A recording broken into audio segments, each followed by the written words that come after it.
hello everybody. Today's masterclass is how to wholesale. So I will jump in with the agenda.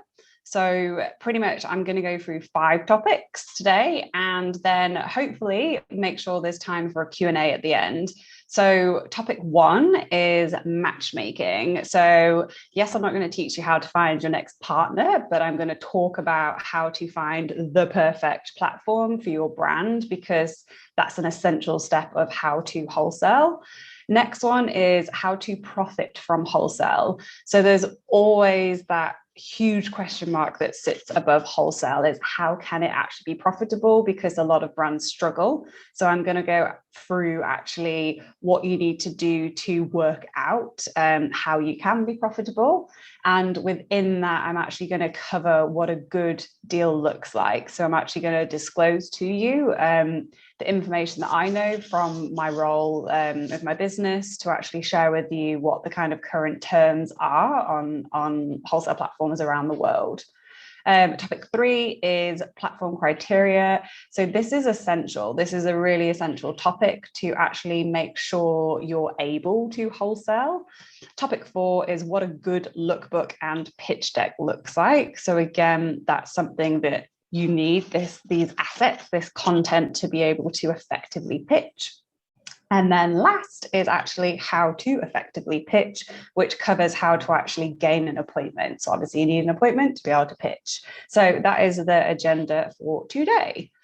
So the next slide, oops, I don't know if I need to omit people, but I'm just hiding that if anyone can see that, Jenny. So the next bit, hello, I'll give you a quick introduction. So I'm Carly and I launched my business back in 2019. It's easy to remember because it's called Carly Johnson.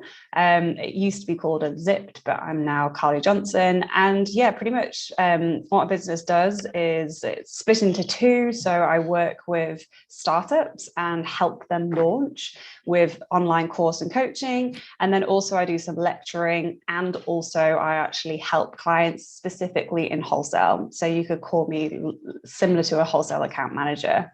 So the background of me, so I've actually been wholesaling. I started at New Look, and that was back in 2012, 2013. So I've been wholesaling for 8-9 years now.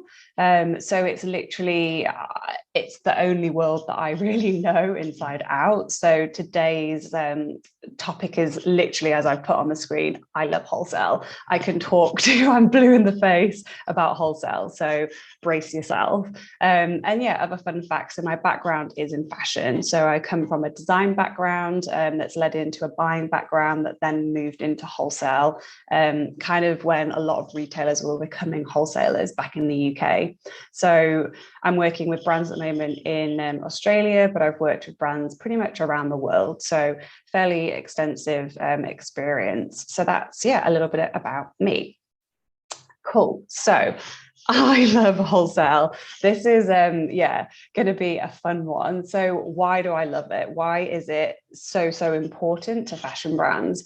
So really, this step change happened, I guess, a while ago, really, especially in the UK. The step change was from the store, was from bricks and mortar, and it moved into this online remit. So whether or not it was online from your own store, whether or not it was through a third party, which is wholesale, but this switch happened a long time ago, and it's just grown in intensity. So wholesale really is an exciting market still today, be it that it's been going for over 10 years or more.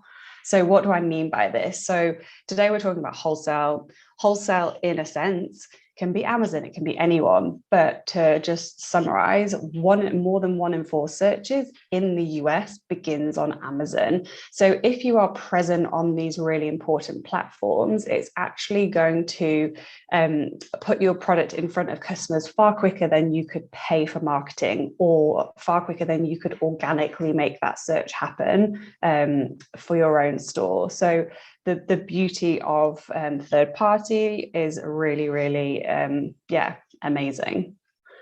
So what are the benefits? Let's just quickly talk about why it's important. So if you choose to go into wholesale, which clearly you're interested in, just to call out some really key positive factors. So it's incremental sales. By incremental, it's additional sales. It's above and beyond what you would achieve via your own channels. So it's on top of. You're gaining new customers. So this is kind of always a misconception that comes with wholesale. It's like, oh, would I wholesale with somebody in the UK if I'm a UK brand? Won't that take away customers from my own website? No, like there's not a single brand I have worked with where that has happened. So whoever shops on ASOS is an ASOS customer for a reason. They will stay loyal to ASOS and stay there buying potentially your product. Whoever shops through your channel is, again, a different type of customer. So really, very rarely would that ever cross over. You're going to grow brand awareness. So by wholesaling globally, especially, it's an amazing way for technically cheap marketing for gaining brand awareness overseas. You're going to learn new things about your product, about your brand, because you're going to talk to buyers that are global. You're going to go to new markets and have new customers. You're going to get feedback that, again, is just so invaluable. So that's why it's just such a powerful tool for your business's growth. You can test new products cheaply. It doesn't cost much to actually set up, because at the end of the day, you are literally, you've got your product, you're showing it, you're trying to make a sale. You're not actually doing much more beyond what you'd normally be doing.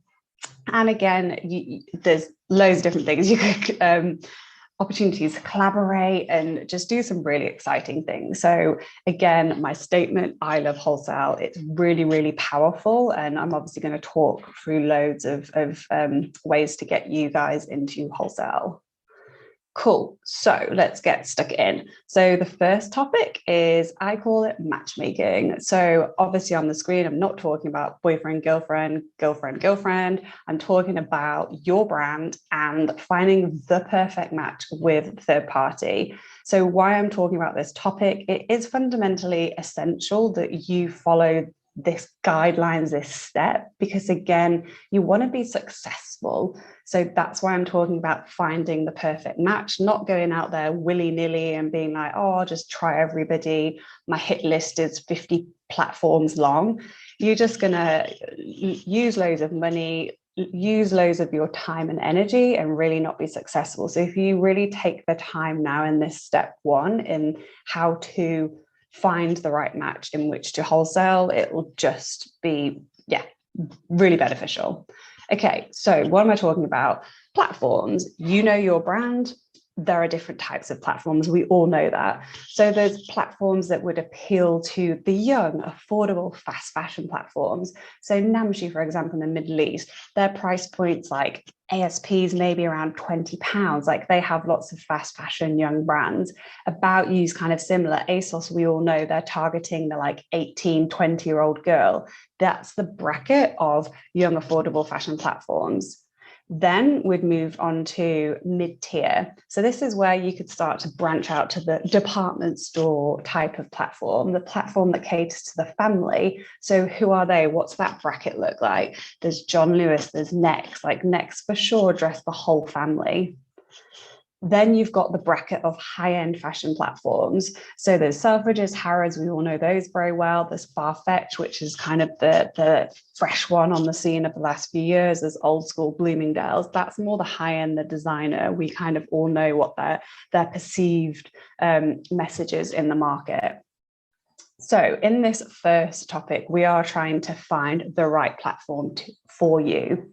So really, again, I've just gone through some stereotypes, but you'll hopefully resonate with quite a few of these. But at the end of the day, you as a brand, you know what you stand for, you know what you value, you know what your price point is within your market. So really, with these kind of preconceptions, you'll probably already have a short list. So this is pretty much how this step works of how to wholesale. Who do you actually want to approach? What is your shortlist? So in this very first step, I simply ask you for whatever market you're wanting to launch in, brain dump, like literally brain dump whoever you want to sell to. And that's literally a starting point. From this point on, we'll then start to whittle down, is that platform actually right? And create a short list. So in this very beginning, brain dump them, put them on a piece of paper. And again, all I ask you to consider at this point, because it is fundamental, to actually really look at the platform between what's a clearance site. So it's kind of quite obvious to see what a clearance site is. A clearance site in wholesale terms is somebody, we all know eBay very well. eBay offers full price and discount, but it's got the preconception of being a clearance site. So if obviously that's not the message or the market you're going after, you'd probably put eBay to the side in this clearance option. So really focus on those. These are Australian sites, apologies. Really focus on those sites that actually are full price. Let's just go for Next, let's go for ASOS, let's go for Selfridges, and put these into your wish list if they're obviously platforms that you're interested in. So this is a starting point of finding the right platform for you.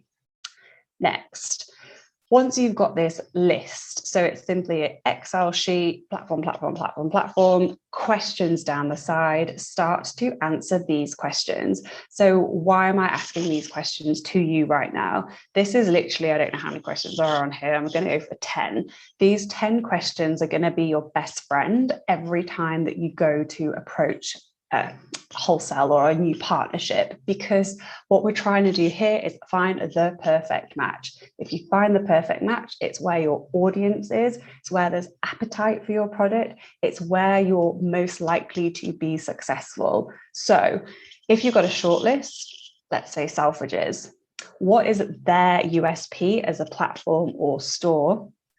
Answer that. What is their unique selling point in the market? And once you know the answer to that, you can then verify this back against what is your unique selling point in the market. You move on to what are their values, who is their target audience, what promises do they offer their customer. So what we're trying to do, without me reading out all of these questions to you, is to actually really whittle down and see if your brand aligns to this platform. So would it make sense that your brand is live selling on this platform? Would it look right? Would the customer, would it appeal to the customer? Would it stand out and there'd be an opportunity for it to be there? You're really trying to look for that gap in the market, for that opportunity, for that perfect match. So answer these questions once you've got this shortlist, because then that will start to make your list shorter, because you'll start to realize, okay, actually, aspirationally, I might want to work with this platform, but actually looking at these matchmaking questions, they really are not the right platform for me. I'm going to have to put them aside. So that's what we're trying to do, is create this shortlist. And ideally, when you're first going into wholesale and into this, brand new operating model, I would advise that you would have a target list of no greater than 5 platforms in a season, because already that's kind of wearing you quite thin, and it's a lot of work for you, because each platform will require a slight different focus. So yeah, use that as a guideline.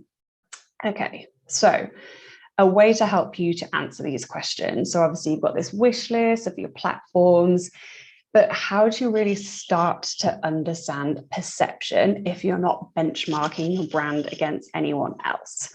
So a way to do this is to actually look at your competitors. Your competitors are like some of the best reference points you can ever draw on. So what do I mean by this? You could create a perception map.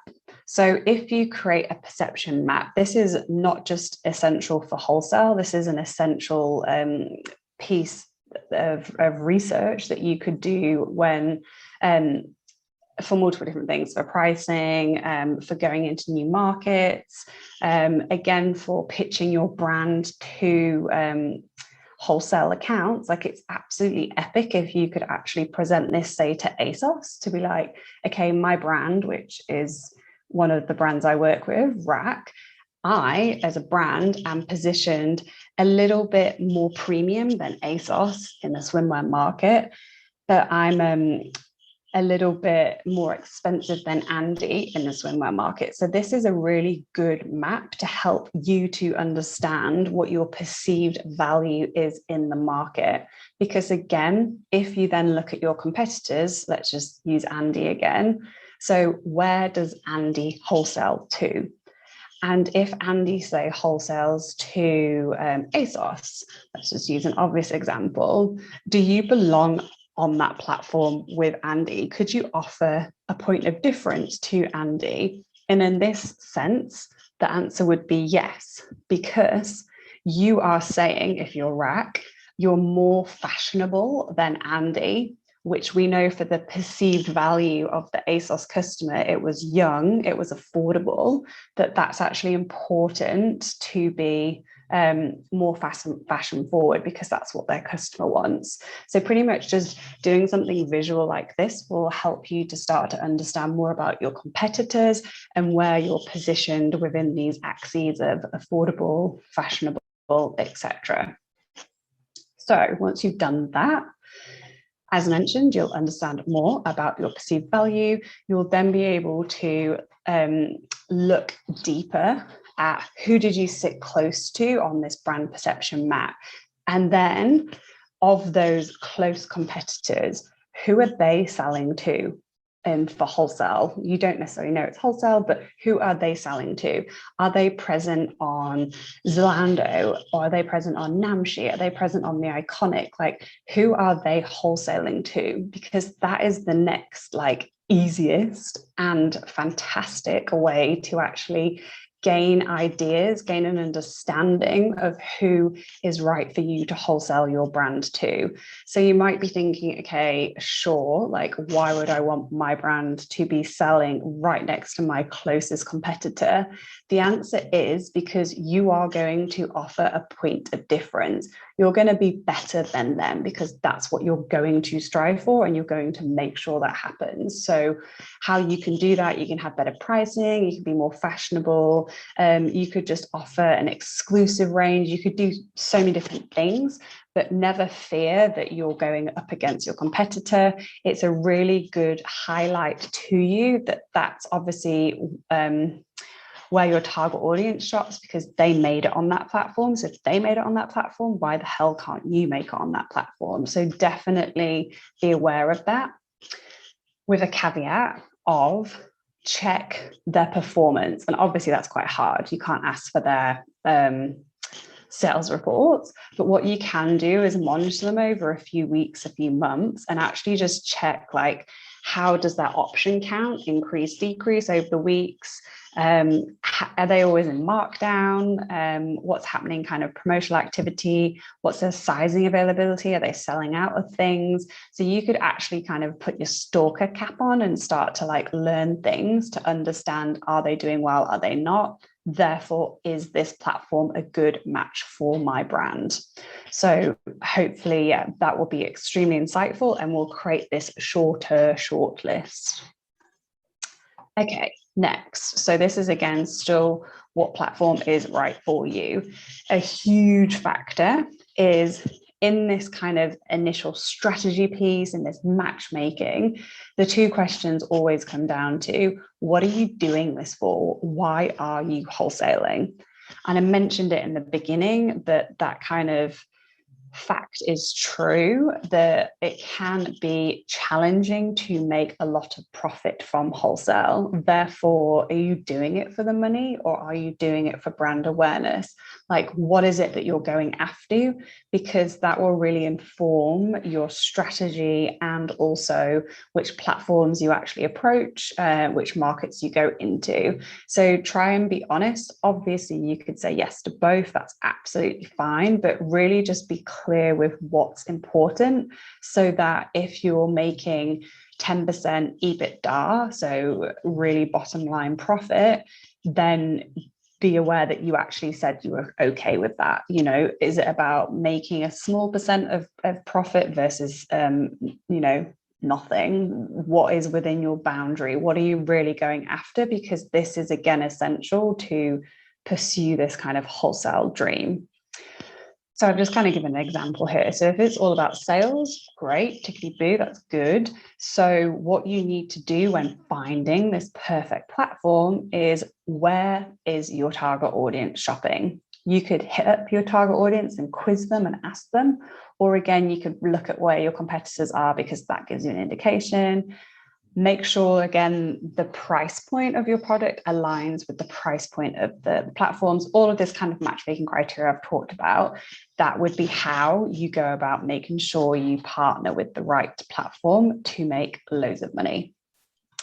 Cool. So I love wholesale. Let's keep going. So what's next? So obviously this isn't finding the right platform. You can find the right platform. Cool. Huge fact again is a lot of platforms don't offer all of the operating models. So let me call out a key obvious one, more of recent, to be honest. Next. So Next in the UK, you probably all know very well. They are a huge fan of doing a marketplace model. Theirs is actually a hybrid between marketplace and dropship, but they are, that's pretty much what you would get with Next. Very rare to get a wholesale deal. So firstly, I just kind of wanted to explain the difference between the three most common operating models, because when you're going into wholesale, it's extremely important that you actually know the lingo, because these three terms can be used. There's many other words, to be honest. Concession, there's different words that can be used that kind of all mean the same thing.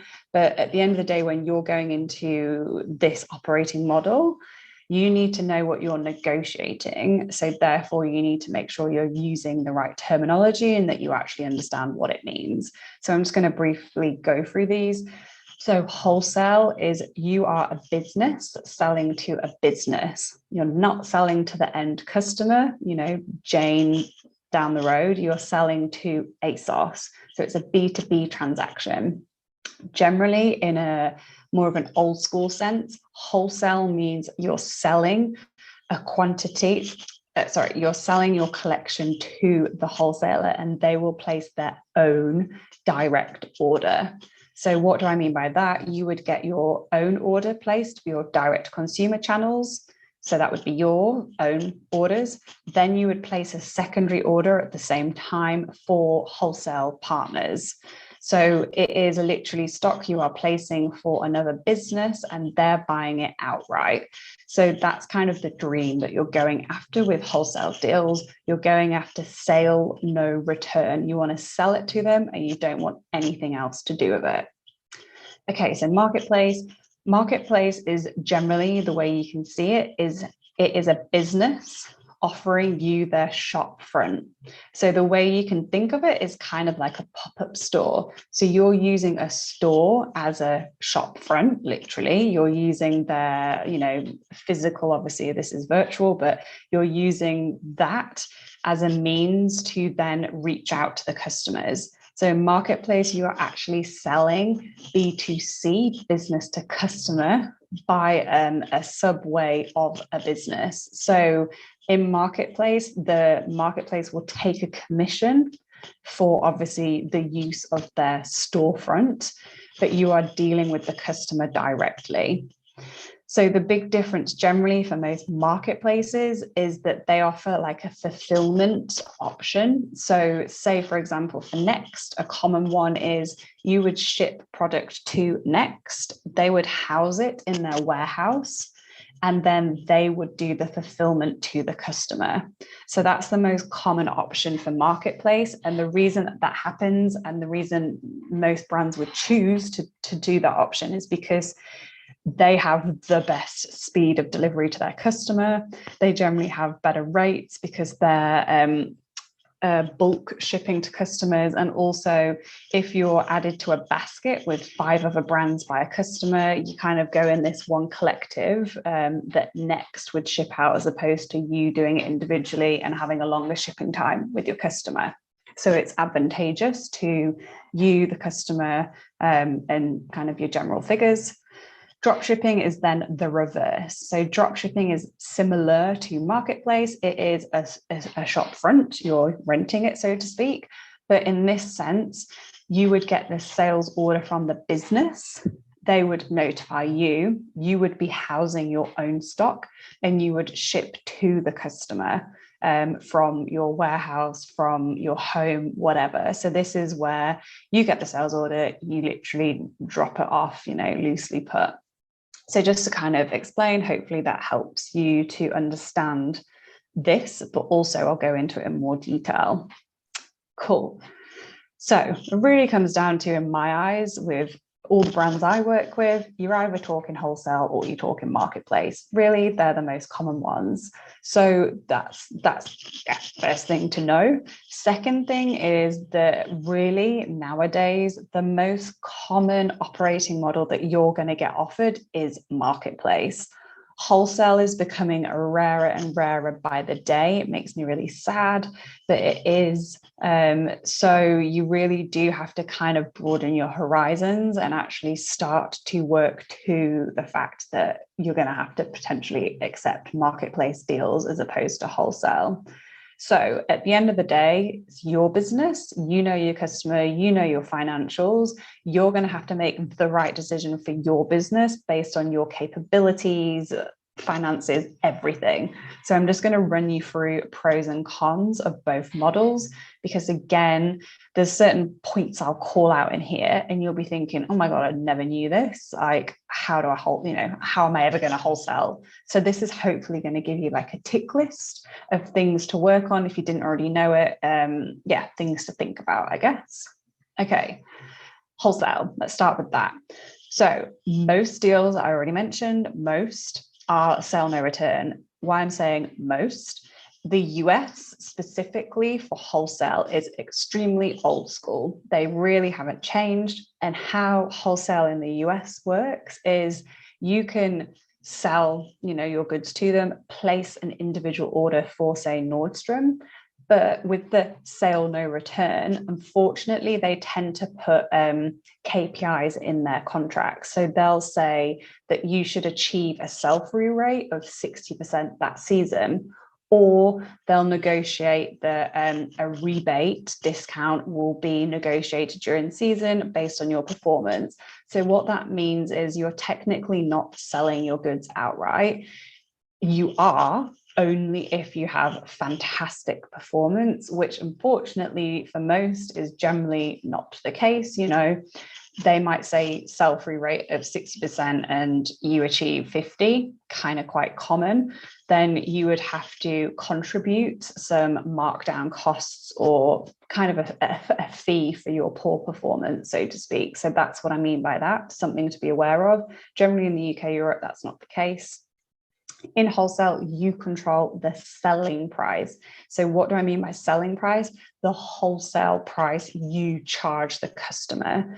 And why I'm saying that kind of so specifically is you control the retail price, and most deals, which we'll get onto, are retail minus discount. So therefore, you don't make up this wholesale price. The wholesale price is driven off the retail price. So it's really important that the retail price that you sell your goods to ASOS as is inflated, is the right higher price it needs to be to make sure that you get a good wholesale price.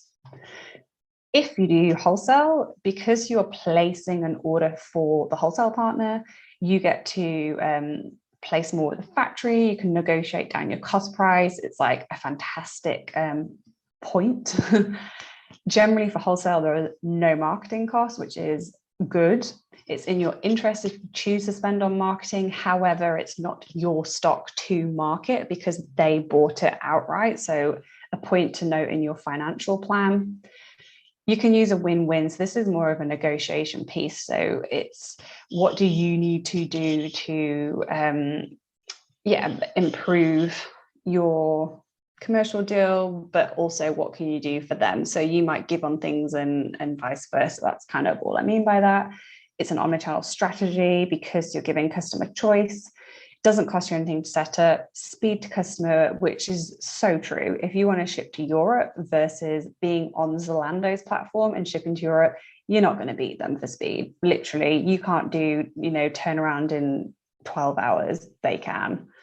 Wholesale gives you the opportunity to try new ideas. You work with a buyer. They suggest things. You say yes or no. You brainstorm. It's great. Once you get one account, easier to get others, and you're working with the market experts. So it's really great insight into a new market. So let's balance cons, downsides, wholesale, which is really important for you guys to know. It really varies, but it's like 60 to 120 day payment terms. Really, if you get 60, you're lucky. It's like 90 to 120 days. What do I mean by that? You pay for the goods with the factory, you ship it to, say, Zalando, and from the day that you deliver the goods, add 120 days, and that's when you get paid. So from, again, a commercial standpoint, from a financial standpoint, you really need to have the cash flow to support yourself. You can't control the price they sell it to their customer. That's why I was really homing in on, you can control the sell price, but what they sell it to their customer as, you can't control. That's a reprice law, retail selling price law that exists because they've bought the stock from you. They own the stock. Dependent on the platform, as mentioned, you could get a rebate. You lose control of brand identity. So what do I mean by that? You can't, you're not creating your storefront as you would on Marketplace. They do that. And if you work with ASOS, they shoot your product on their model. So you kind of lose that control. If you, approaching platforms, they can be quite unfair to new talent. So unless you're established, and established can simply be 100,000 Instagram followers, they won't look at you twice. To succeed in wholesale, it is about driving volume if your margin's not good, but regardless, it is a volume-driven model. Dependent on your location, it's quite hard to trade and react. So what do I mean by that? A lot of wholesale accounts, if you have a bestseller, they want to repeat in 2 weeks. That's the standard. So that's something that you have to consider, that if you're not going to say yes to being a trading partner, then you could not be looked at very fairly. So it's a question back to you. How can you improve your supply chain? How could you maybe use manufacturers closer to your wholesale partner? Other things is to set up in a country is tricky as. So if you want to work with Zalando in Europe, this is more, you can get around it in wholesale, but for Marketplace, definitely not. But you generally need to be registered for VAT in the country, tax, VAT, whatever. And for Germany, you need an EURI number. So there are different like legal factors for each country, which again is a downside of wholesale because you just got to do it. There's no choice, and it can cost you money and it can take a lot of time. Other things in wholesale, you can be fined left, right, and center. So it's something to be aware of. You need to ship on time. You need to have all your labels in the right places. Don't have broken cartons. So many different things they'll fine you for if you're wrong. So you really need to kind of get your back of house in order before you do wholesale. Final one is you may need a dedicated design resource. And that's just something I've seen with brands over the years, that what you might be doing for your home market might not be suitable for a wholesaler overseas. So it does help to have that different view of truly designing for that specific market you're going to.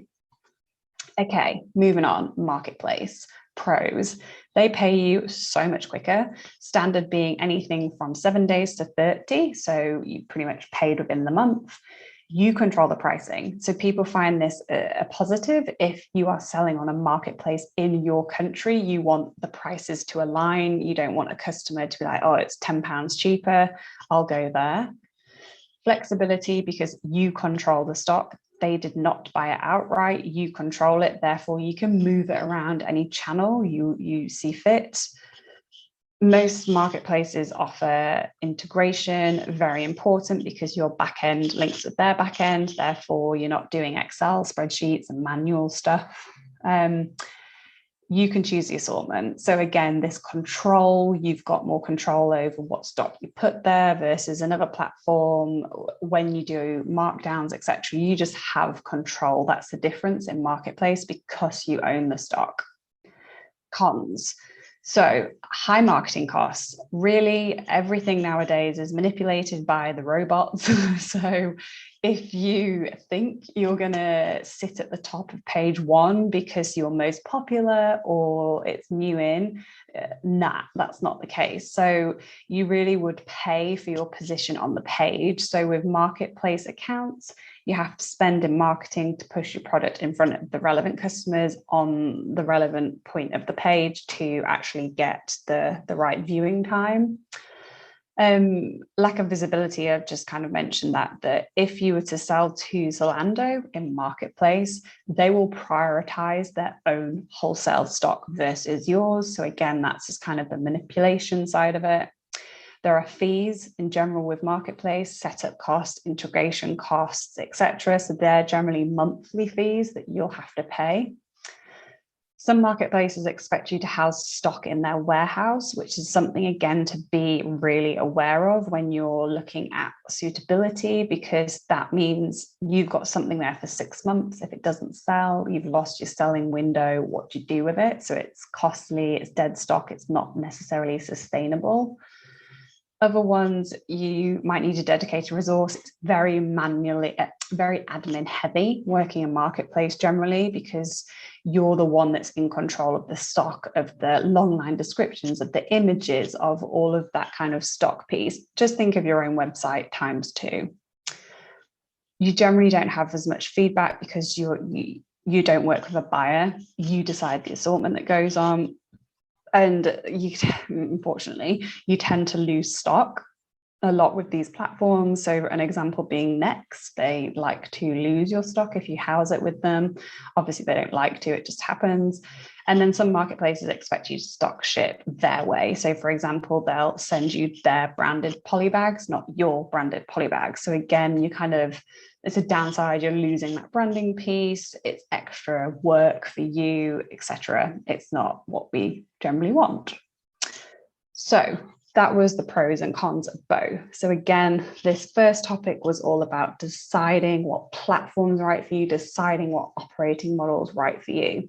So they're kind of the major factors. And again, this is in going into wholesale. I'm trying to share everything I can with you to actually give you the knowledge and the insights, so you're not going to trip up because you didn't know that you had to spend loads of money on marketing. I'm trying to give you this forward planning so that you can succeed as a first attempt as opposed to on the 5th attempt. So to kind of finish this off, additional pieces aside from what I've talked about when deciding what platform operating model is right for you, look at it in a broader sense. What e-commerce markets are growing, what platforms are growing, which are declining, where it obviously works both ways, what's happening in the market, weigh up your risk. And yeah, the final one, which is really important, think of it as wholesale generally. Can't obviously speak for everybody, but wholesale can be less time consuming, in a sense of it can have its crazy few months because you're showing product.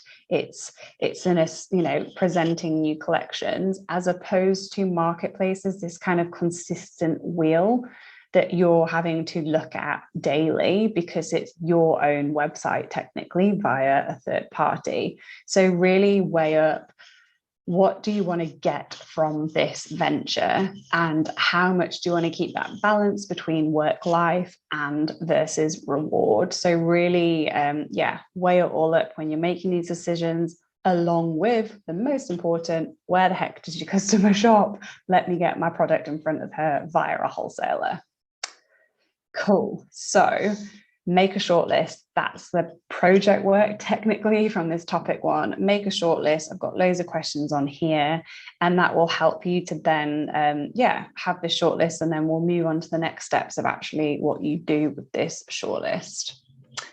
Great. So next topic 2, I'm just going to do a quick time check. I feel like that was a bit too long. How to profit from wholesale. So this is now, you're going to have to, how do we actually make sure you're going to make money? Great. Cool. So first things first, I'm going to go through, which is kind of a move on from what we just did. What does a good and bad wholesale and marketplace deal look like? So why am I sharing this with you? Because before you get to pitching, your brand to a wholesale account, a marketplace account, you actually need to know your boundaries. You need to know your negotiation boundaries. And the only way you're going to know this is by actually knowing what the general rule of thumb of good and bad deals are right now in the market. So that's why I'm sharing this with you, so that you can work out the finances and work out what your benchmarks are for your brand. And also, a lot of people are horrified by how little you make with wholesale, which is true. So this is also me sharing this with you, a decision for you that you might think, do you know what, I just can't do wholesale. I'm going to pitch for marketplace operating model going forward. So yeah, with this is a guideline. It's not, the fact of everything. So don't obviously put this on the table. Obviously in a negotiation, you would go in lower, 2-3 points minimum lower than what I'm going to give you. And that's kind of a starting point. Okay, so this is good and bad wholesale. So pretty much this table, what it's going through is obviously you can see best, okay, worst. So we'll kind of skip over the middle because the middle is obviously the middle. So markup. First thing to note when you're going into wholesale, some platforms will talk markup, some will talk discount. So they're both a sum off the retail price. So the easiest way is to say if you were having something at £100 and you would then divide it by markup 3, that would then mean that the split would be 33.33. That's the markup. That would be what the wholesale partner would pay you for your goods, for your dress. Let's say that cost £100. So that's what you have to think. You're making, I guess it's not necessarily a loss, but they're only paying you 33 for that dress that they sold at 100. So they're making like the 60 odd from it. So that's what markup is. Discount is obviously, if it was 100, you have discount of 62, they would pay you 38. So it's kind of an easier one to work out. So that's kind of the difference. Technically, they're all talking the same thing. They're a form of discount. So that's always what the workings are, a discount off the retail price. Hence why the retail price is so important. You don't just guesstimate, you don't just make it up. And for those of you that have bought the bundle package with Fashion Capital, my last masterclass I did, that talks about pricing strategy. So it teaches you how to find the most competitive and profitable price point. So definitely hit up getting that bundle so that you get access to it. So the other thing, so say I'm obviously doing this in Australia because I'm an Aussie business myself, you would talk your currency. So if you're a British brand selling to a British retailer, you'd want to talk the same currency. So regardless, you want to get paid in the currency that your bank account exists in, because you're not then dealing with exchange rates. That's just a fundamental in business. Payment terms, I already mentioned, highly unlikely that you get 30. So I've kind of already gone through that. 90 to 100 is more realistic, but this is again, dream world. Best case scenario. So these are your levers. You could say, Nat, I want 2.7, but I'm happy to give the platform 120 days in which to pay me. That's my negotiable. That's the point I negotiate on. So that's why I'm kind of laying this out. Other things, generally in a best deal, there are 0 other fees. You're just dealing with discount terms up here. There are 0 of a sharing of assets. You don't give them the photography. You don't give them anything. They do all of that work themselves. There's no return to vendor. There's no, taking back stock at the end of the season, paying for rebates, nothing. It's a lean, clean discount model, this one. And delivery terms. This is the other bit of lingo that you need to know when you're dealing with wholesale, is that generally you'll have FOB, which I'm sure we all know, freight on board, but technically the difference in wholesale is that if you're talking FOB, so say if you're a brand, I'm just going to say you're selling to ASOS, but you manufacture in China, you would negotiate with ASOS to say, I want to discuss FOB terms.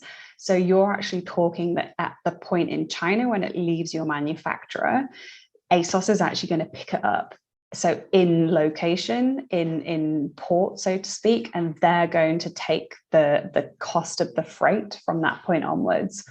So you've either got that term, so freight FOB from China, or you negotiate a wholesale deal that is landed. So DDP, so delivery duty paid, is the most common.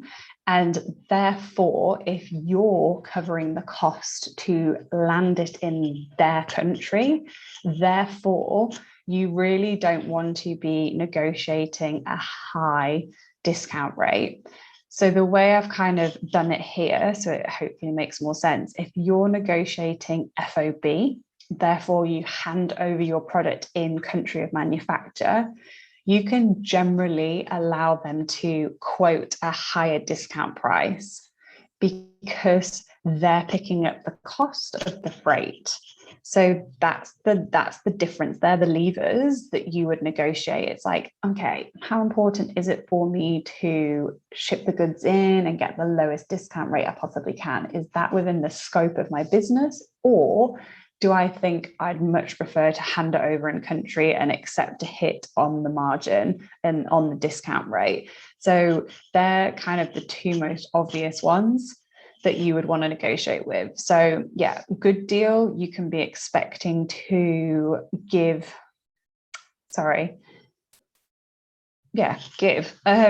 63%. To be honest, I'd probably put these a little bit too high if I'm being actually honest. You could still get close to 50 if you try, 58 if you really try, but highly unlikely. So big brands can try and negotiate the late 50s. Really smaller brands, you're in the early 60s as a discount rate for wholesale. Okay. What does a good and bad marketplace look like? So immediately you'll notice like, wow, that's like a huge difference versus the slide before, which is obviously like 63 versus 10 to 19. So yes, it's true. Marketplace is a far better sales commission than wholesale. And the main reason is because of those 100 units that you say list and say sell, like easily 50, if not 70 of those 100 that you originally sell will come back, they'll be returned. So really, you're only looking at 30 out of your 100 that actually sold. Therefore, of the leftover stock, you've got a stock deficit of 70 units still left to sell. Therefore, yes, of the 30, you've made a really strong profit because the platform's taken minimal commission. However, you've got a lot of stock left over at the season, which is high risk, and you might have to spend a lot of money in marketing to clear it or worse, get rid of it somehow. So marketplace, the big thing is to really look out for all of these like additional fees. So what do you have to do? So like, let's say the commission rate is this one, it's 20. You're like, great, cool, middle ground, that's not bad. What are the extra fees? Like, do you have to do photography in their way? Do you have to cover the customer service? Do you have to do all the copy in French and German? Like, what do you have to do to list your product on their platform? What are the additional requirements with the marketplace deal? That's where they catch you out. So ask those questions, as well as in the terms, understand what their average retail find out what their average return rate is for your product category on their platform, because as mentioned, that will help you to understand of the 100, how many are you actually going to sell, therefore what you left with, therefore is that profitable or not. Okay, cool. So in the last one, I think I've actually already mentioned this. I went through a pricing strategy, so I'm not going to go through that again because I don't want to double dip on people that have listened to it already. But what I can tell you and how to profit from wholesale, it is fundamental that before you go into wholesale, that you actually make sure your back of house, so to speak, is actually profitable. So what do I mean by that? You should be achieving a first margin of 75. So, what does that mean? That means if your product retails at 100, the cost of that should have been 25 or less, no more than that, because that will achieve a 75 margin. Therefore, that's the reverse. And the reason why I'm saying this is that you need this fat, this margin, because the cost to go into certain countries can cost you 20-25%. So if you're only making already just 25 margin, and it's going to cost you 20 to 25 to go into the UK. And what do I mean by costs? I mean duty, I mean rate, freight, all of those costs to go into that origin. You're actually looking at a very, very tiny margin that's left over. So it's really important that that price, that selling price and that cost price give you enough fat, give you a good enough margin that's above 75 to help you to actually drive profit in a wholesale model. So let's look at some financial workings to explain this further, because it is important. So this model is actually, I've just left it looking at a wholesale view because obviously that was kind of the focus of today. So this is something I encourage you to do. If you want to get a copy of this, just message me after. I'm happy to send it. So what this is looking at, everything in yellow is a question, is a point for you to obviously change, but really to weigh up again what commercial model is viable for you, you need to do this. And you need to do this before you pitch to any platform, because you need to know what your boundaries are. So what do I mean by boundaries? This number here, this 65 is the discount. So retail price minus 65 equals X, equals what you'll actually get paid. So it's really important. Here we can see of the 34 selling price, you're going to actually get paid 10. So that's actually the money that you take home. Therefore, all of these costs that you're going to incur, it's really important that you keep them as low and as lean as you can, therefore striving for this strong first margin before you then strip out the actual profit that you make. So to talk this through, factors are, obviously that should be in yellow. I'm looking at the UK. So my cost of goods, I paid $6 for my dress, let's say. I'm shipping into the UK, so I've got to strip out my duty. Therefore, that's then looking at my landed first margin. Actually, beyond that, what was the freight? So the freight that it cost me to go from origin, let's say China to the UK DC, because I'm landing the goods. So you've got to look at your freight costs. Obviously, if you'd negotiated terms FOB, you wouldn't have this cost. That would be a zero and it would look far better, but that's not the case in this made up model. Therefore, the cost increases from 6 to 8. Therefore, my new landed margin is 72. So this is looking at a true margin. So if I sell my product at this, it costs me that. That's actually what my first margin is. As I mentioned, we're striving for higher. What are the taxes? So this is the UK, so it's 20. So dependent on your terms, you might negotiate retail price minus discount.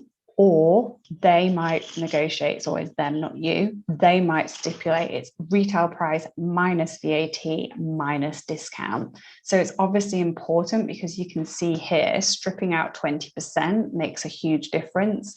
and therefore you're taking your terms off a smaller number than the larger number. So it's important, again, in negotiations, you're aware of this and you negotiate to your best of your ability. Returns don't exist in wholesale in the dream model. If you are obviously dealing with marketplace, you would start to strip out 50, which obviously you need to switch that sell on. Promos, so you're selling it at full price, not applicable. Down here, you've got no last mile cost because it's wholesale. Your only cost is the actual freight to origin. Your commission, as mentioned, 65. Marketing, you might choose to do 3%, you might not. You'd add it in or not. So really, if we strip this down, and this is what you should be looking at, you should be truly looking at, did I, for this dress, have enough fat originally in my selling price versus the cost of goods based on the terms 65% landed into the UK because I'm covering the freight costs? Did I have enough fat in this selling price to agree those terms landed 65%? Because your EBITDA, so this is looking at your earnings before tax, that is a 9%, call it 10%. Sorry, it's not that, it's this. That's actually looking at your profit. It's a 33%. So that is actually good. So really in wholesale, you are looking at trying to achieve a 20% EBITDA. So again, I keep harping on about it, but it's really important that if you strive for this 75 benchmark, really it could be 70, that's where you can really start to see it affecting your actual overall profit. The same goes with getting the wrong retail price, hence why pricing strategy is critical. So if that was $24.99, you can see that again, that just brings you into the target you'd be wanting. So this is again saying for that item you sold at 25, you're actually only going to make 4 back.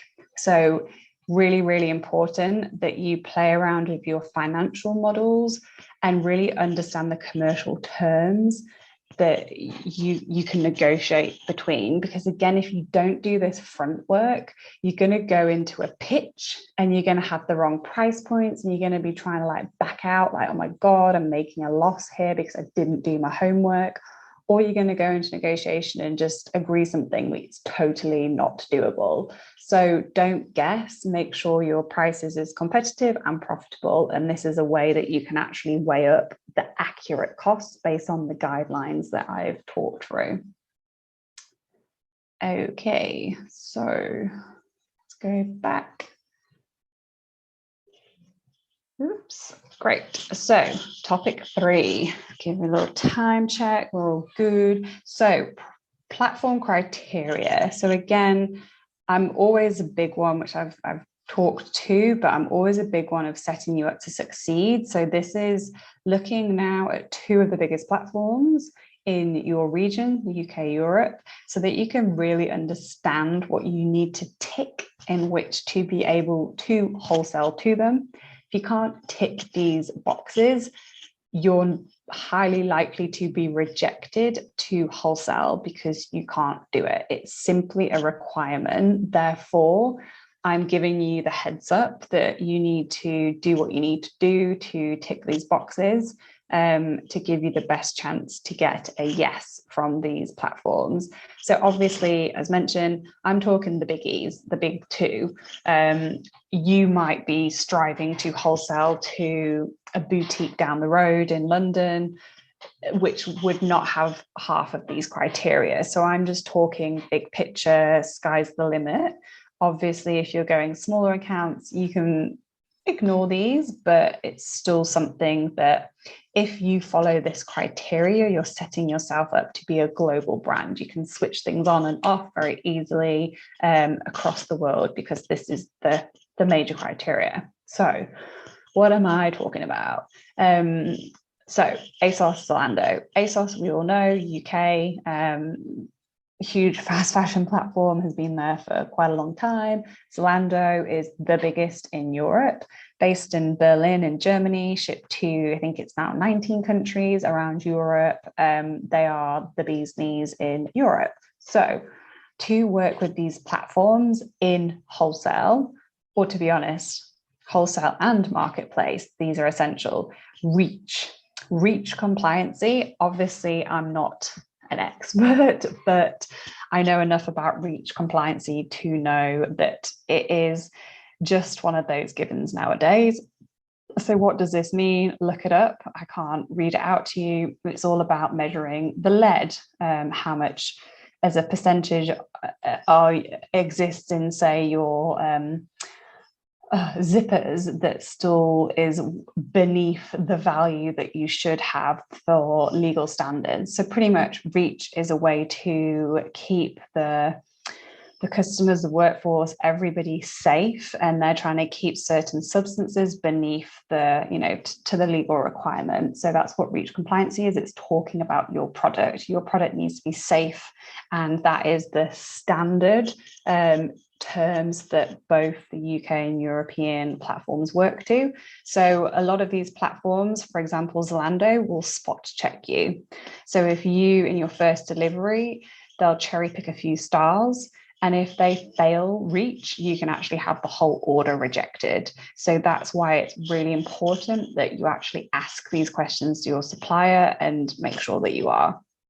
And I have had this happen with a couple of brands, so I'm not making that up. It is fact that they spot check you.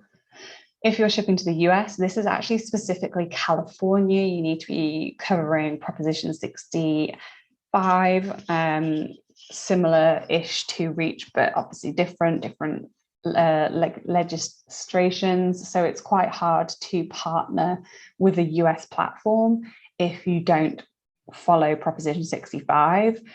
And the main reason being because they won't be like, okay, let's just leave out California. It makes it trickier for you, less appealing to work with, because you're kind of making it awkward.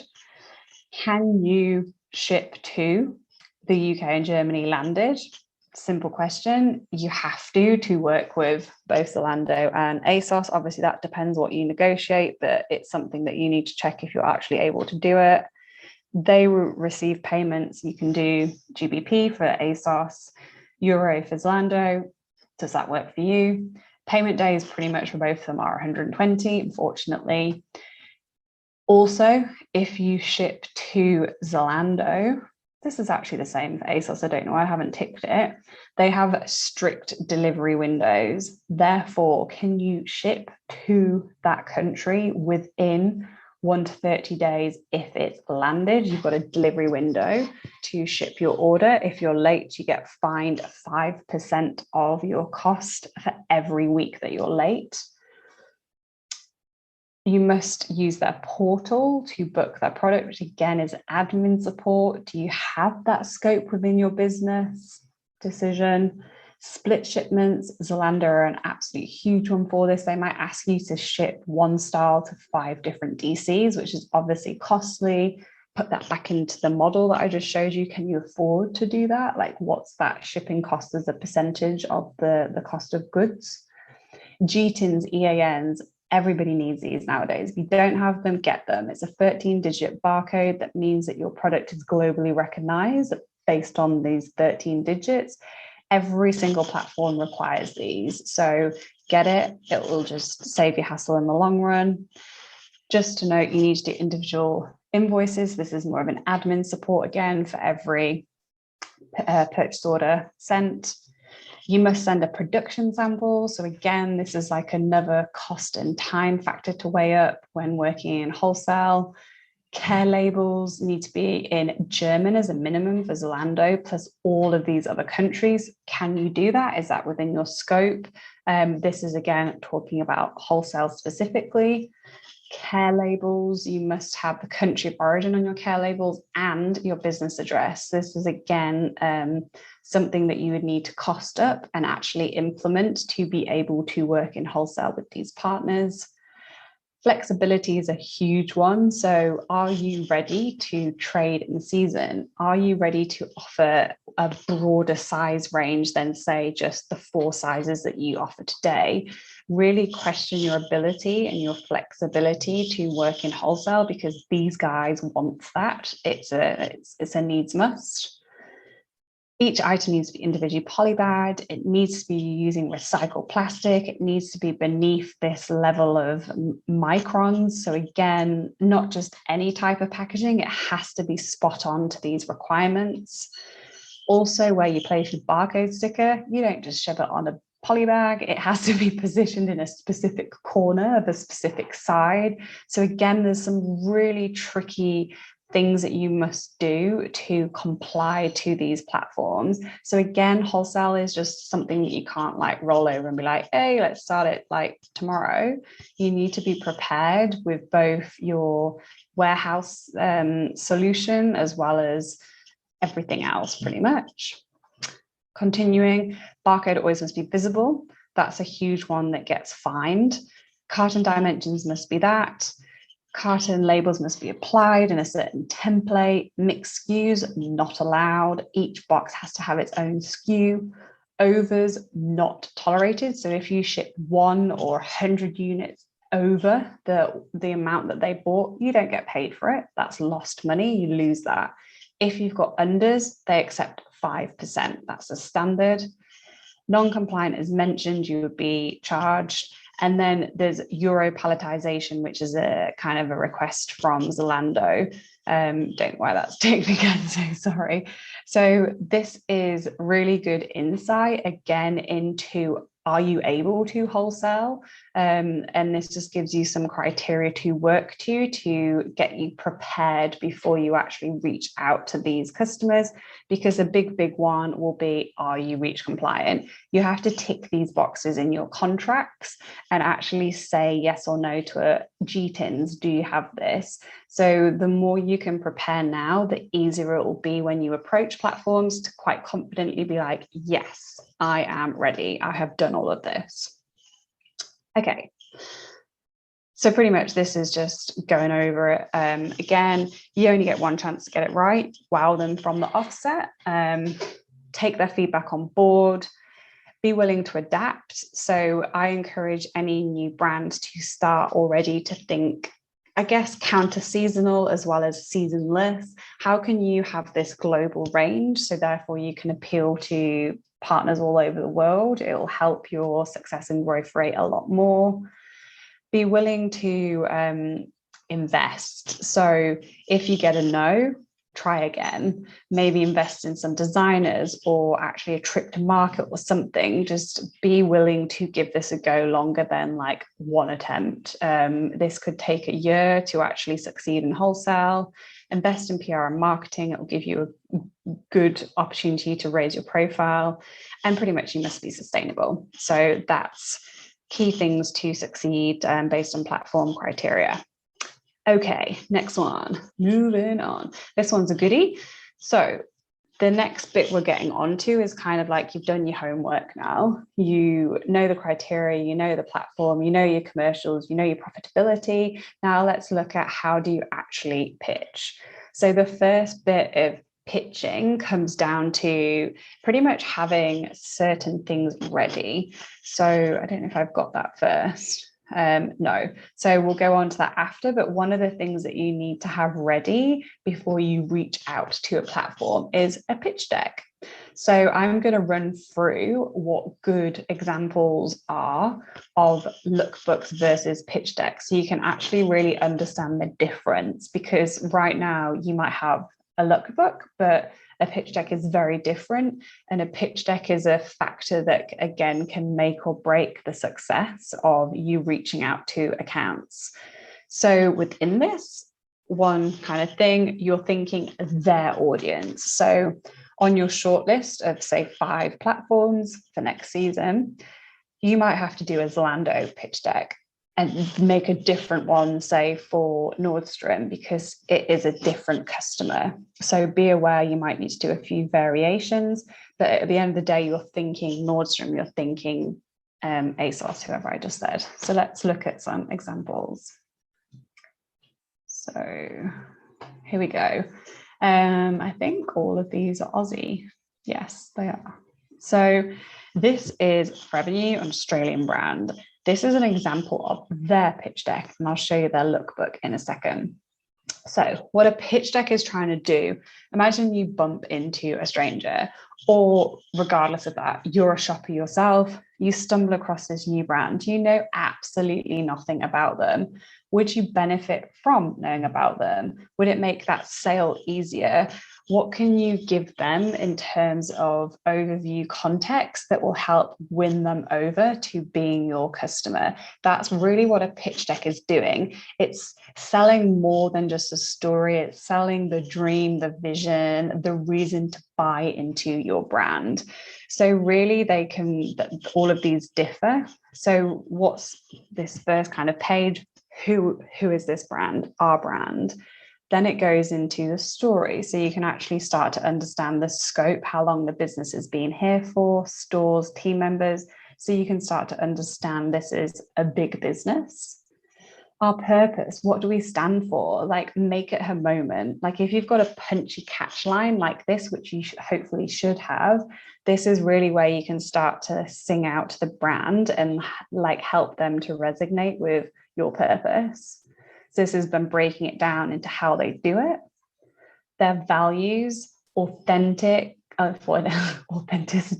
feeling beautiful, transformation, individuality. So again, this is a piece that's your strategy. It's really trying to get across to this person, this foreigner that doesn't have a clue who you are, exactly what you stand for as a brand.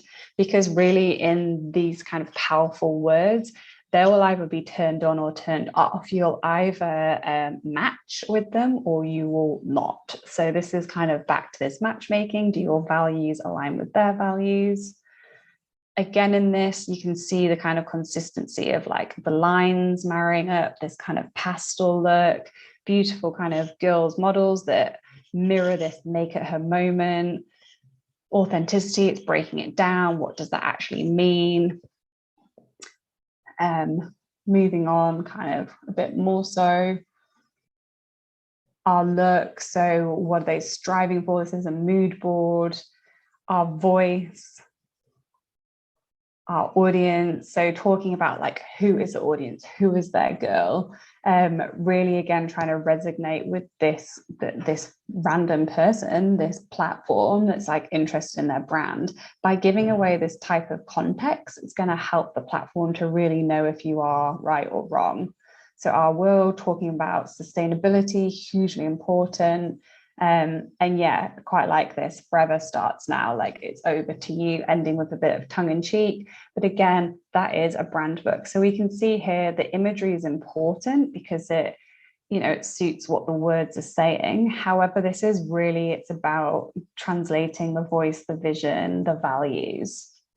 So now if we look at the difference, it's quite apparent between what a lookbook looks like and what a brand book looks like. So it's obviously a bit old, year old.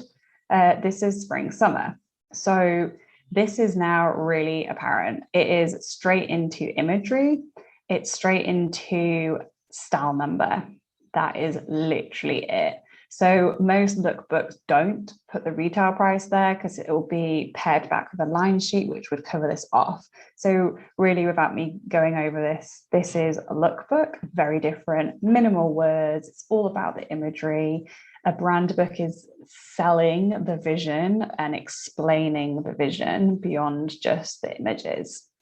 So let's look at another example. So this is Rack. So Rack's lookbook. Not lookbook, brand book. Let's put it in a 2-page view. So here we go again, rather, to show that this is quite instantly. You can see the beautiful flow of color. You can see the alignment back to their brand, to their color palette, to their kind of overall vision. It's very loud, unapologetic, honest, empowering, like straight bam into their values. Their vision, so a world where busty women feel comfortable and confident, straight into explaining the problem that they solve as a brand. So again, this is like instantly justifying a reason to invest into this brand. Like, this is the problem that we will solve for your customers, their visions of how they're going to actually do it, instantly showing that they are a global brand, be it that they're Aussie based. So this is straight into, because this brand is very socially active, they are then instantly putting their kind of key traits, their key selling points, smack bang in front of the customer. So this is, again, between, you'll see all the variations of lookbooks. You've got to play to your strengths. So are you about sustainability? Therefore, you talk about that sooner. Are you this really socially active, really highly engaged brand? Therefore, you put that sooner in your brand book. So that's here covering press, all of that juicy info. We looked at this earlier. And then it's just very briefly, which you'll see in a brand book. It's not a lookbook. It's not going through the details of the product. It's covering off things like bestsellers, really giving the buyer, the platform, the insight into, this is what works amazingly for us, for our audience. I want to tell you all about it and why you need it. Our values, sustainability. And then one thing, which again is something you could do in a pitch deck, because again, the more info you can get across without being overload is effective. So you could cover your price points. So here we can see that that's actually not bad for a bikini. So therefore they're choosing to convey price points quite early on in their pitch, therefore have covered it in this deck. Very quickly looking at their lookbook. So how you can see the difference again, images broken into collections. So here it was heat, red, zebra, into the wild, where there's the snake print and the animal. It's very easy. It's very kind of, straightforward to read, very different. So let's do a few more. Squash, this is quite short and sweet to the point. About us, Bosch, straight away. Publications, because obviously there's some really big names to get in front of the customer straight away. Social stats, here we can see global maps. We can see actually there's quite good global penetration of like where they're actually selling, and then just some look and feel of the brand. Don't know why that's not loading, and here we go. So short, sweet, concise. So that just gives you an insight. That's their tagline. Really selling it very concisely, versus their lookbook, all about CADs. Very, very different look and feel to a brand book. So just kind of to show you a few different variations. So some brands don't necessarily need a whole big spiel of everything. Sometimes you can get across your message quite concisely. So if it is a simple message to convey, don't be afraid to pull together something similar to this. So this is an example of a sustainable brand, and their key selling point is the fact that they use this same Peruvian, a family that farm the cotton, that pick the cotton, that make it, weave it together and actually create their product. So it's all done in-house from one factory, one family. So this is how they're conveying their message. This is technically their pitch deck, quite concise and simple, versus their lookbook, which again is visual, goes through the colors, it's got the CADs, very, very different. So here, really looking at that, you would need to understand this to really make sense of the kind of the story, the beauty behind this. And then lastly, just to show a final version of what you can do. So this again is a sustainable brand. And what's really important for these guys is to actually convey a lot about their awards.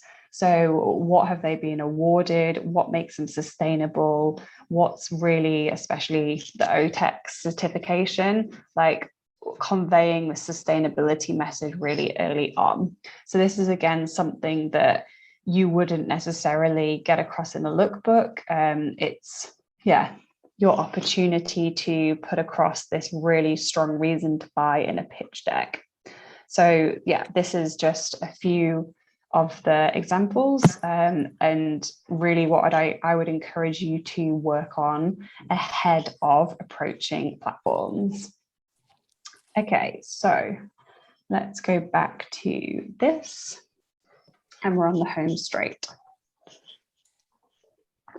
So the last one is how to pitch effectively. So as already mentioned, you can't pitch if you don't have an appointment. However, to be able to get an appointment, you need to prepare your pitch. The two go hand in hand. So to be able to do this, you need to create assets. You need to have these certain assets ready before you do either of them. So what do I mean by that? Are they the perfect match? That's what it starts with. So you need to be able to, in your pitch, convey why you are right for them. So in your pitch, it can be like, you know, I've noticed that you're not offering any biodegradable fabrics at the moment. My brand will fill this gap in the market. I'll be first to market for you. This is a great opportunity. What is that gap? What's that special kind of piece that you can pull on from that perfect match that you discovered? Once you've done your competitor analysis, you'll know your pricing range. So therefore, this is something that Rack in the example did. You can tell them in your pitch to say you are X type of brand, targeted at this type of customer, and your price range is £10 to £25. So actually knowing and being able to confidently say what your price range is essential as part of the pitch. You again need to know your financial model to give you the confidence to be able to put any wins on the table when it comes to your negotiation.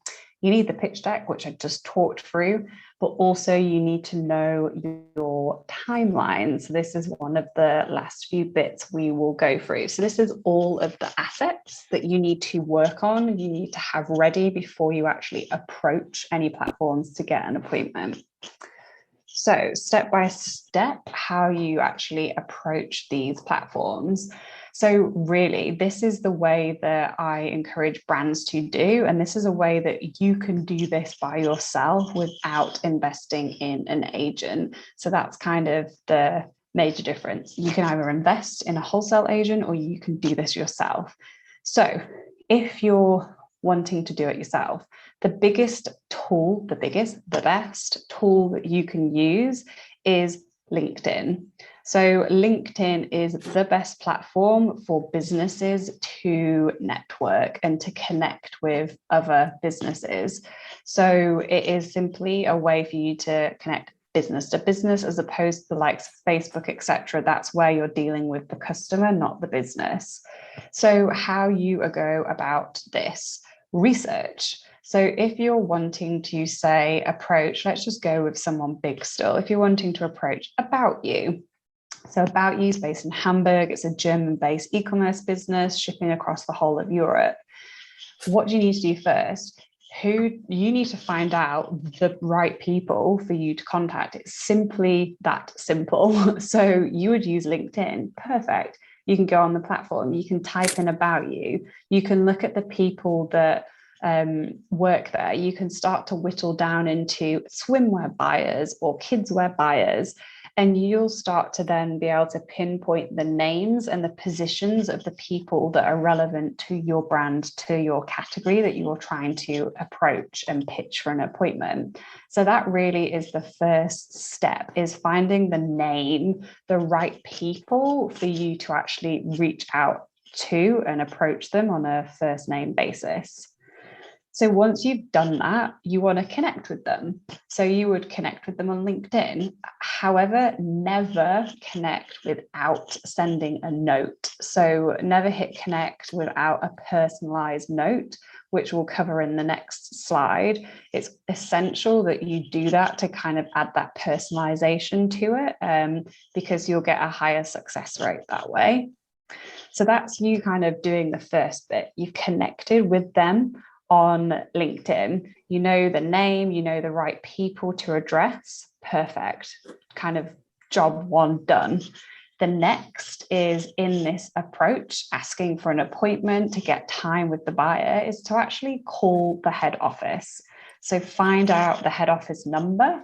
And because you now know the name of the relevant people that would be the relevant buyers for your product, you can ask to speak to them. So you can ring up and you could lie. You could ring up and say, hey, can I speak to Steph on the swimwear team? And they'll say, oh, who are you? You can say, oh, she was expecting my call. It's so-and-so. So that might not be the truth. Fine. But that way you're not cold calling, be it that you've got a higher success rate of getting through by saying, oh, I was just expecting my call, we've spoken by email, whatever it might be. Try and kind of trick the way through to actually getting the connection with the buyer on the phone. So obviously that doesn't always work. Give it 1 or 2 calls, but always follow that call up with an email. So the email would be, hey, Steph, I called you today, you weren't there, blah, blah, blah. So I've got some examples on the next few pages. But pretty much, they're the first few steps. Research, connect with them, call the head office, and then you'd go into the email approach of approaching them. So one thing with this to increase your success rate. So don't just think, okay, I'm just going to all of a sudden start pitching. Sure, I've got a pitch deck, I'm ready, let's just start pitching. What you really need to do in the lead up to this is to start to raise your profile on these platforms. So say if you know in your timelines that you're going to start approaching platforms, say about you in Germany, what you want to start doing is a month before, as well as following this timeline of when you're approaching people, is to actually start to build your content calendar around this critical date, so that you start to appear in feeds, your feed, other people's feeds that you've connected with. You start to be more active in that community, so that community being LinkedIn, because you want to try raise your profile, you want to try and seem to be this amazing brands that you're obviously trying to pitch to this wholesale partner. So the more that you can get comments, people to share your post, etc., like it will give you a better success rate to kind of build your profile that way. So within that strategy of connecting with people, make sure you're active during the timeline, and it will help to increase your success rate. So one thing is, obviously, if you connect with people, they don't accept your offer, you're kind of in this like same state where it's like, I know she's called Steph, but I have no idea how to find out who Steph is, her email. There's a link here to Rocket Reach where you can simply type in Selfridges and it will tell you what the actual email format is. So you can use Rocket Reach and it will suggest to you what format the email is for the company that you're trying to approach. That's just a little tip for you. Next, so aside from what I just talked about, that's kind of the main way to go about it. That's step 1, give that a hard go. If it doesn't work out, here are some other ideas. So other ways to get an appointment, get in front of these partners, is to send a reference sample. So it kind of goes without saying, some of you may have already done this. Things to call out, don't overload them, don't send like your whole collection. Most definitely don't expect it to be returned to you. Once you've sent it, it'll be theirs, but try and do it in a really creative, different way. So like, I'm just going to make up something that probably doesn't exist. Like, can you send your product in seaweed that like dissolves in the water? I don't know, like something that's quite quirky. Can you send your product with like helium balloons, like surrounded by it? Like, what can you do that's going to like surprise and delight them to make them actually open this parcel with your product in it in a really unique, different way that will make them actually pay attention to you?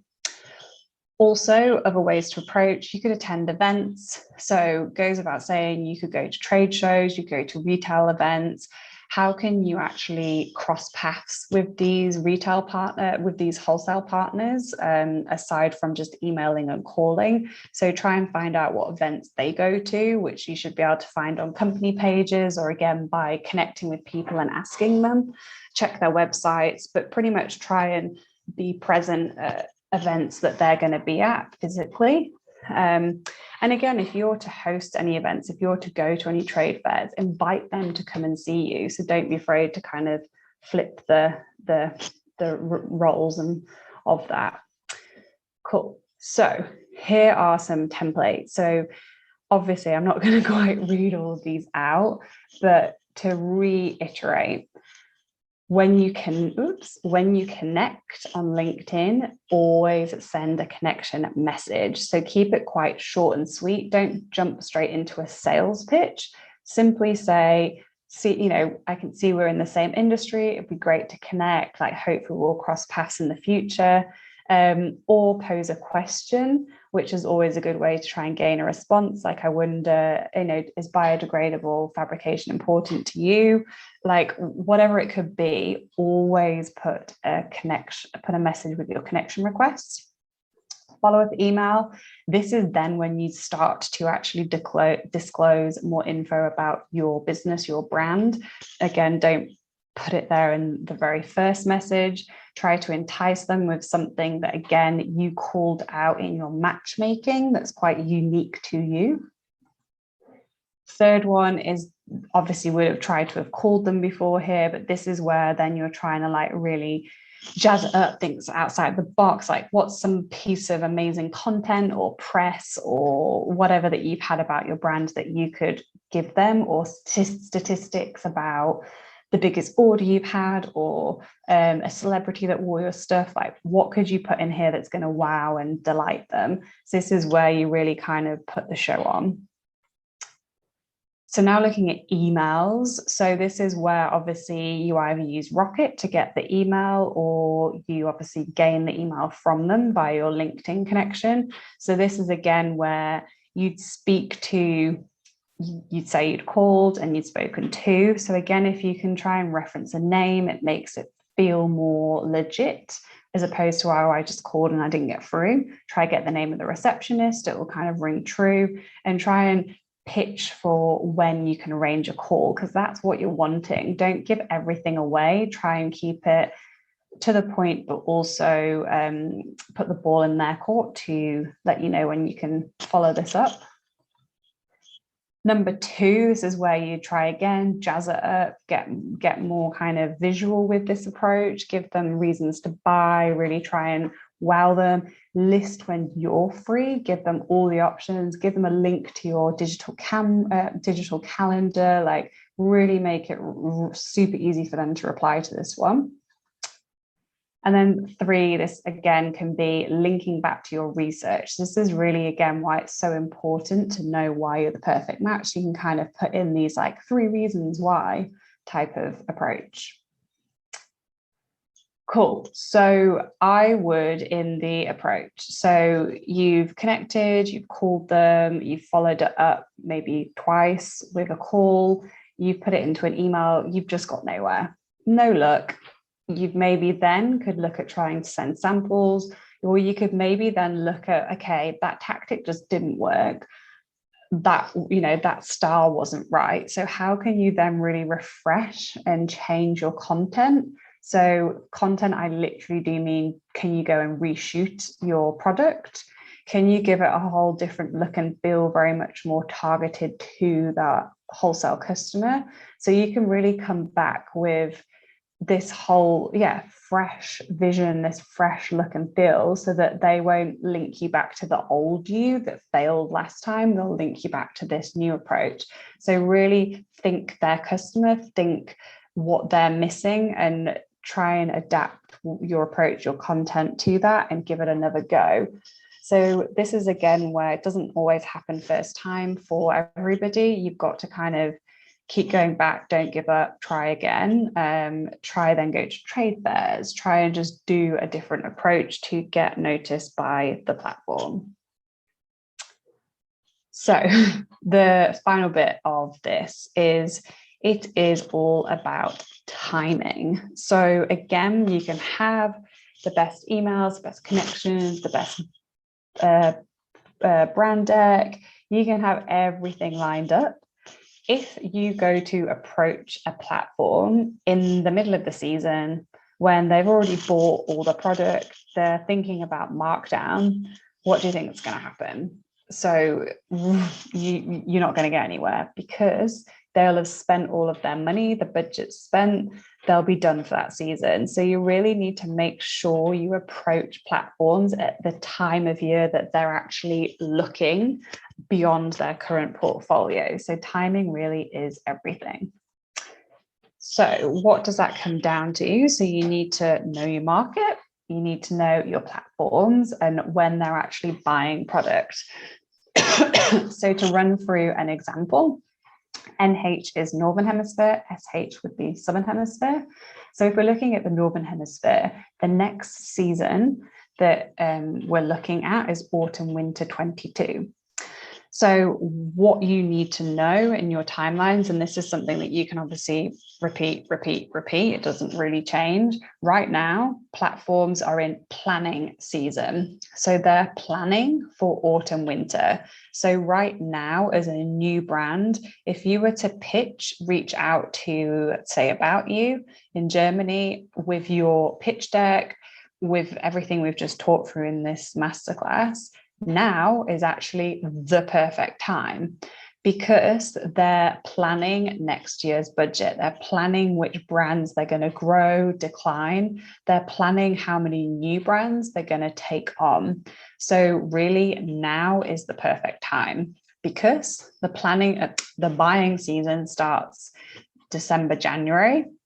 And what that breaks down into is in December, January, you would show your autumn winter drop, kind of the trans-seasonal range. In Feb, you'd show your autumn winter range. And in April, you'd show like a capsule collection of like winter party. So that then breaks out the buying season into greater detail. But the biggest one for you to know is, say if you pitched in April, you're literally pitching at the wrong time of the year. It's the end of the season. They're not starting planning yet. It's just completely the wrong time. If you were to pitch in December when they've just started buying, potentially you've got a chance. So really, I'm just highlighting you need to pitch the beginning of the season to give you a best chance to secure a budget. So therefore, to kind of reverse this and look at spring, summer, May would be the time. So May, June is when they're doing planning season. Therefore, buying season starts in July. And then it would break down into this similar month. So just obviously count forward July, August, September, October, and then that would be November. So yeah, really, really important that you align your timing in your approach to be successful. So yeah, so now you know your timelines, imagery, etc., blah, blah, blah. The last kind of bit to touch on is collection planning. So this is, again, essential in making sure you're prepared and that, you give this the best chance you possibly can. So in what I've just talked about, you're either going to be ready now or you're not. So if you're not ready now, you've got till next May to kind of get your ducks in order. So when you're getting your ducks in order, this is actually looking at what do you need to do to be ready to approach wholesalers in the UK? Do you need to get VAT registration? Do you need to be REACH compliant? Do you need to actually simply look at your collection and your option framework? Like, do you have the right assortment to suit the ASOS customer? So this is something that, again, in the perfect pitch, you need to have the perfect collection to show your customer. Again, this is like a huge factor in success rate that you need to consider and be prepared. So collection planning. These are just simply questions, and this will help you to start to build a plan. So what's your shortlist? Platform 1, 2, 3 that you want to approach in autumn, winter next year. What do you need to achieve and by when? And do you need to consult anybody? So simply in this preparation piece, what products can you pull together that will dazzle and delight them? So again, this is in a pitch. It's all about the wow. Like, what can you present that they've not seen before, that they're again going to like not forget about you because of this epic product that you showed them. Now's your opportunity to prepare for the pitch. So what does that mean? Hiring a designer, getting your samples done, photographing it to the best of your ability. I showed you the quality of the pitch decks that brands have done. That's literally the level you need to live up to. So epic photography, really strong designs, the right look and feel of your models, background settings, etc. Then you need to break this down into any specific platform requirements, as in, what do I need to do to cater to this audience versus that audience, looking at your pricing, pretty much pulling everything together. So now is your time to say, I have 5 months to get myself ready. What do I need to do when to achieve this? So really now in this pitch, it's over to you to get your everything in order, in time, to give you the best success rate. So to summarize, it's all about knowing your audience. I actually should have their audience, not yours, knowing their business priorities and adapting your brand to suit this. So one thing I'm going to say, because I see it quite a lot, don't be desperate. Don't be needy. Don't pester them too much. Just don't. It doesn't ever work out. If it's, you've tried 5 times, which equivalent to 2 calls and 3 emails. If they are not responding, they're not responding for a reason. So chill, reassess, go back with a different approach, or simply look at the next platform to approach. So sometimes, don't kind of cross over that line, and just be confident and think outside the box. Be creative and just don't give up. There we go. So that is everything in how to wholesale. So I have lots of different blog articles for you to read if you want to learn more. There's so much more on there about wholesale. Please feel free to check it out. Any questions, hit me up. This is my email address. And then, a few other ones, Instagram, Facebook, LinkedIn. Please feel free to connect with me.